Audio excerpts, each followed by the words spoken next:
Aprobado na ni Pangulong Bongbong Marcos ang pagbabalik ng old school calendar para sa 2024-2025. Yan ang tinutukan live ni Joan Punsoy. Joan? Chris, unti-unting adjustment na raw ito ng DepEd para muling maibalik ang old school calendar o pag-uumpisa nga ng klase sa Hunyo. Aprobado na ni Pangulong Ferdinand Marcos Jr. ang rekomendasyon ng Department of Education na ibalik sa old calendar ang klase. Epektibo sa school year 2024 to 2025, mag-umpisa na ang klase sa July 29, 2024 at magtatapos naman ng April 15, 2025.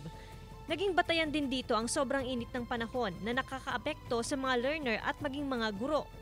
Electricity consumption, since sa mga buwan ng July, August, September, rainy days yan at malamig ang panahon, kaya hindi masyado ang paggamit ng kuryente.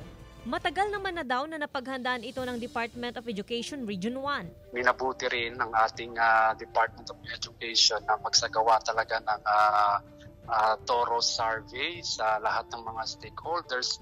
Pabor dito ang learner na si Hana na ibalik ang klase sa old calendar. Opo. Para po mas maaga po kaming matapos, para maaga din po kaming matuto. Minsan din po, kasi minsan naiingayan po ako, hindi po ako maka-review. Kapag umuulan po. Pabor ang mga magulang, lalo't malaking hirap daw sa mga mag-aaral ang init ng panahon. Yung nakagawian na dati, masyadong mainit na ngayon kapag may pasok pag summer. At least kapag kahit tag-ulan or mag-start ng tag-ulan, pwede pa rin makapasok yung mga bata.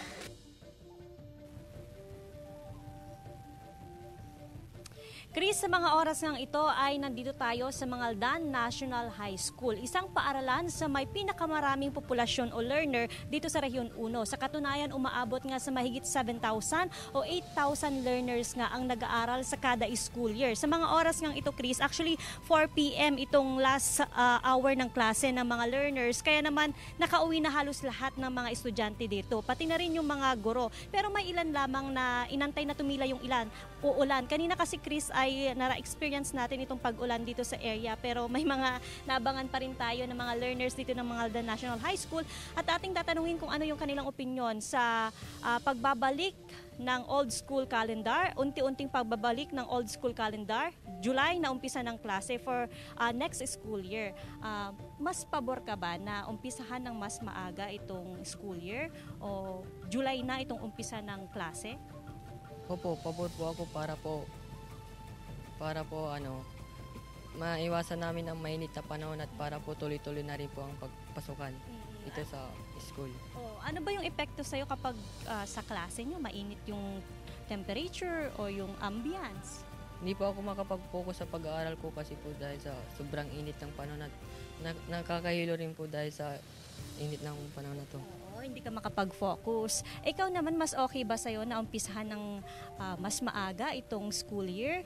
July na yung pag-uumpisa ng klase ng 2024 to 2025. Opo, para po tuloy-tuloy na rin po yung aming pagkaklase, tsaka po hindi na rin po pahinto-hinto yung pagkaklase po namin kasi po kapag nalaktawan po ng klase namin yung subjects, mahirap na din po kasing habulin. Okay. Mas mahirap bang mag-aral sa bahay? Opo, kasi hindi mo po tawag dito? Maintindihan. Opo, maintindihan po. Kaya po mas maganda po talaga pag sa school. Thank you so much sa oras nyo. Ingat kayo mamaya sa pag-uwi, pero dito muna kayo. Alam mo, Chris, sabi rin ng DepEd sa press release kanina, di ba, July mag-umpisa itong school year 2024 to 2025, pero expected din na sa year 2025, school year 2025 to 2026 ay possible sa June na itong umpisa nga ng klase. Chris?